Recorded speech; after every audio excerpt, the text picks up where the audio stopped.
बिस्मिल्लाहिर्रहमानिर्रहीम। अस्सलाम वालेकुम दोस्तों। होम्योपैथी स्टेप हेड पर मैं एक बार फिर आप तमाम दोस्तों को वेलकम करता हूँ। दोस्तों, आज की जो हमारी रेमेडी होगी, आज जिस चीज़ पर हम बात करेंगे वो है एलेट्रिस फेरिनोसा। एलेट्रिस फेरिनोसा क्या है, उसकी साइन और सिम्टम्स क्या हैं, उसकी कॉन्स्टिट्यूशन क्या है और लास्ट में उसकी डोजेस क्या हैं, तो इस तमाम पर आज डिटेल करेंगे। तो मैं डॉक्टर शाहिद मलिक, आइए शुरू करते हैं।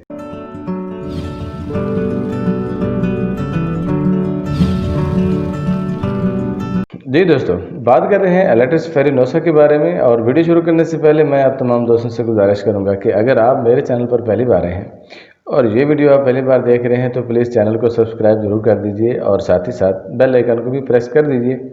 ताकि मेरी हर आने वाली नई और इन्फॉर्मेटिव वीडियो आपका नोटिफिकेशन आप तक मुकम्मल पहुँचता रहे। तो जी दोस्तों, बात करते हैं एलेट्रिस फेरिनोसा के बारे में। एलेट्रिस फेरिनोसा एक फीमेल रेमेडी है, प्लांट किंगडम से इसका ताल्लुक़ है और एक किस्म की घास होती है, उसकी रूट से ये दवाई तैयार होती है। आमतौर पर एग्यो ग्रास या एग्यो रूट या क्रोकॉर्न इसका नाम होता है और ये तो आमतौर पर अमेरिका और नेपाल में ज़्यादातर पाई जाती है। और इसकी जड़ें जो होती हैं, इसकी जो रूट्स होती हैं, वो मेडिसिन बनाने में या मेडिकली काम आती हैं और इनसे एलेट्रिस फेरिनोसा जो है वो तैयार की जाती है। ये बेसिकली इमराज रहम या यूट्रस की जितनी भी बीमारियां होती हैं उसमें ज़्यादातर इसका काम होता है। और इसमें अशुका और एब्रा जो होती है उसकी तरह की जो साइन और सिम्टम्स होती हैं, सेम इसी तरह की एलेट्रिस फेरिनोसा में भी होती हैं। ये यूट्रस की ताकत के लिए एक बहुत ही बेहतरीन टॉनिक भी इस्तेमाल किया जा सकता है। तो दोस्तों, ये तो मैंने आपको थोड़ा सा बता दिया है कि एलेट्रिस फेरिनोसा होता क्या है और उसकी तैयारी किस तरह से होती है। तो इसकी कॉन्स्टिट्यूशन के बारे में थोड़ा सा मैं आपको डिस्क्राइब कर देता हूँ कि इसके जो पेशेंट होगा वो वन पिक्चर आपको किस तरह से नज़र आएगा। मरीज़ में थकावट का एहसास बहुत ज़्यादा होता है, कमज़ोरी बहुत ज़्यादा महसूस करता है, रहम कमज़ोर होती है, यूट्रस के मसाइल बहुत ज़्यादा होते हैं और यूट्रस प्रोलैप्स के हवाले से भी उसमें शिकायत होती है, लिक्योरिया उसमें ज़्यादा होता है और एनल पेन भी होता है उसमें। एनएस के मकाम पर उसको दबाव भी महसूस होता है और ख़ास तौर पर ये जो दवाई है, हामला औरतों और नौजवान लड़कियों में इसका बहुत ज़्यादा रोल है। तो एलेट्रिस फेरिनोसा का ये तो कॉन्स्टिट्यूशन था। मैं थोड़ा सा आपको हेड टू टो जिस तरह से मेरी एक रूटीन होती है, मैं आपको थोड़ा सा डिटेल कर देता हूँ कि इसमें इस तरह से होता है कि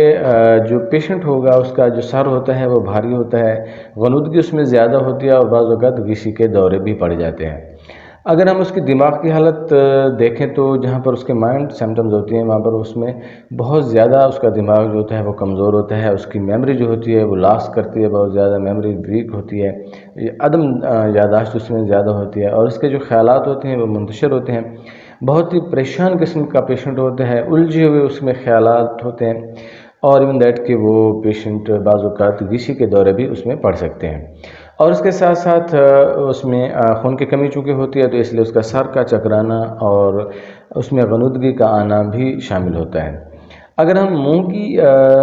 बात करते हैं तो जहाँ पर उसमें ऐसा होता है कि जो उसका जो सलाइवा होता है वो बहुत ज़्यादा लेसदार और झागदार होता है। उसका जो सलाइवा इखराज कर रहा होता है वो बहुत ज़्यादा झागदार होता है और लेसदार होता है। अगर हम स्टमक की बात करते हैं, अगर हम जीआईटी ट्रैक्ट की बात करते हैं तो खुराक से उसको नफ़रत होती है, थोड़ा सा खाने के बाद भी उसको बोझलपन होता है और स्टमक जो है वो भारीपन का एहसास करता है और उसमें फिर से वही कैफियत आ जाती है कि अगर वो भारीपन ज़्यादा देर तक रह जाता है तो फिर भी उसको गिशी या गनुदगी की कैफियत आ जाती है। सर का चकराना भी फिर से उसी हालत में आ सकता है ग़िज़ा खाने के बाद। हामला जो औरतें होती हैं, जो प्रेग्नेंट वीमेन होती हैं, उनमें काय और एसाबी कमज़ोरी बहुत ज़्यादा होती है और उनमें जो स्टमक होता है उसका भी बहुत ज़्यादा कमज़ोरी होती है, जिसे हम ज़ोफ़े मैदा भी कहते हैं। और पेट में गैस का ज़्यादा भरा होना होता है, गड़गड़ाहट ज़्यादा होती है और बाज़ औक़ात पेट में इस किस्म का दर्द होता है जिस तरह से कोलंज का दर्द हो। इस कोलंज के दर्द में जिस तरह से हम मैकफास्ट यूज़ करते हैं तो यहाँ पर आपने ये नोटिस रखना है कि जो एलेट्रिस फेरिनोसा का जो पेशेंट होगा उसमें आपको थोड़ी सी सिम्टम्स जो हैं वो थोड़ी सी तब्दील होती हैं, तो वहाँ पर आप मैकफास्ट भी ऐड कर सकते हैं। जीआईटी ट्रैक में जब हम गैस्ट्रोइंटेस्टाइनल के बाद ہماری جب بات آتی ہے اینس کی، تو اینس میں یا اینل پر ایک بھاری قسم کا احساس ہوتا ہے، جس طرح سے بہت زیادہ بھاری مقدار میں پخانہ ہو، ایک درد کی کیفیت ہوتی ہے، اور جب سٹول پاس ہوتا ہے تو سٹول پاس کرتے وقت بھی شدید پین کی کیفیت ہوتی ہے۔ اگر ہم فیمیلز میں، چونکہ یہ الیٹس فیرینوسا ایک فیمیلز ریمیڈی ہے، تو فیمیلز کی جو زیادہ تر جو علامات ہوتی ہیں ان میں پیکولر سمٹم یہ ہوتا ہے کہ خون حیض یا جسے ہم منسٹرل پیریڈ کہتے ہیں اس کا زیادہ آنا اور وقت سے پہلے آنا، یہ بھی ایک سمٹم میں ہوتا ہے، اور شدید درد کے ساتھ آنا۔ تو یہ ایک پیکولر سمٹم ہے الیٹس فیرینوسا کا، کہ خون حیض جو ہوگا یا منسٹرل پیریڈ جو ہوگا جو وقت سے پہلے سٹارٹ ہو جائے گا اور اس کو شدید درد کے ساتھ آئے گا۔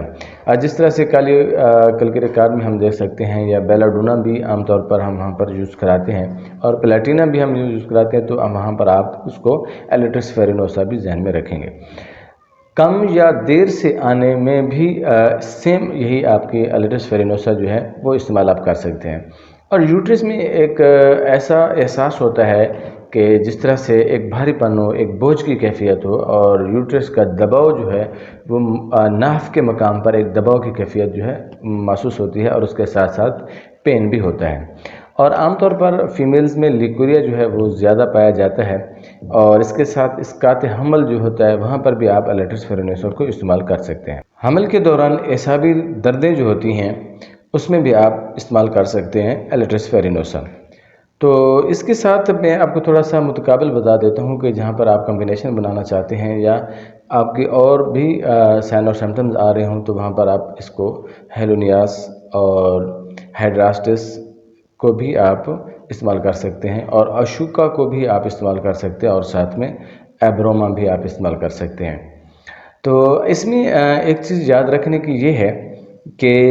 عام طور پر الیٹس فیرینوسا کے نام سے یا اس کی بہت زیادہ ادویات جو ہوتی ہیں وہ مارکیٹ میں بک رہی ہوتی ہیں، مل رہی ہوتی ہیں،